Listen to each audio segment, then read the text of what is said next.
আমার নাম ঠামে। আজ আমি তোমাকে একটা গল্প বলবো। স্বামী ও ঈশানা নামে দুই ভাইবোন মিরপুরের রূপনগরে বসবাস করত। স্বামীর বয়স ৮ বছর আর ঈশানার বয়স মাত্র ১ বছর। তাদের দিনগুলো ছিল একেবারেই আনন্দে ভরা। সকালে স্বামী রূপনগর সরকারি বিদ্যালয়ে যেত। তার স্কুলের পোশাক গায়ে দিয়ে ব্যাগটা পিঠে ঝুলিয়ে সে মায়ের সঙ্গে বের হতো। মা ঈশানাকে কোলে নিয়ে স্বামীকে স্কুলের গেট পর্যন্ত পৌঁছে দিতেন। স্বামী সবসময় মাকে বলত, মা, ঈশানাকে ভালো করে দেখো, আমি স্কুল থেকে ফিরে এসে ওর সঙ্গে খেলব। স্কুলের সময় স্বামী নতুন নতুন বিষয় শিখত, বন্ধুদের সঙ্গে খেলাধুলা করত, কিন্তু তার মনটা সবসময় ছোট বোন ঈশানার কাছে ফিরে যেতে চাইত। স্কুল শেষে স্বামী দৌড়ে বাড়ি ফিরে আসত।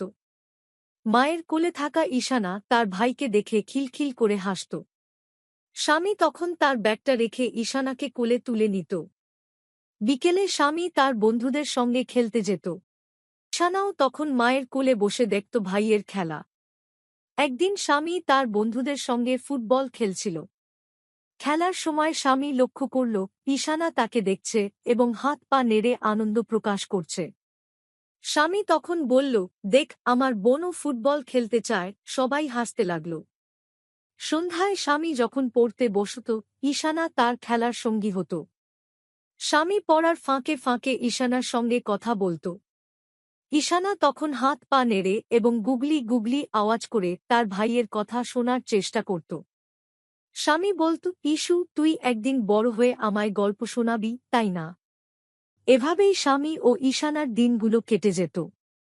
স্বামীর জন্য ঈশানা ছিল তার সবচেয়ে প্রিয় সঙ্গী, আর ঈশানার জন্য স্বামী ছিল তার সবচেয়ে বড় নিরাপত্তা ও আনন্দের উৎস। তাদের এই ভালোবাসা ও বন্ধন আমাদের শেখায়, পরিবারের প্রতিটি সদস্যই আমাদের জীবনের অন্যতম মূল ভিত্তি।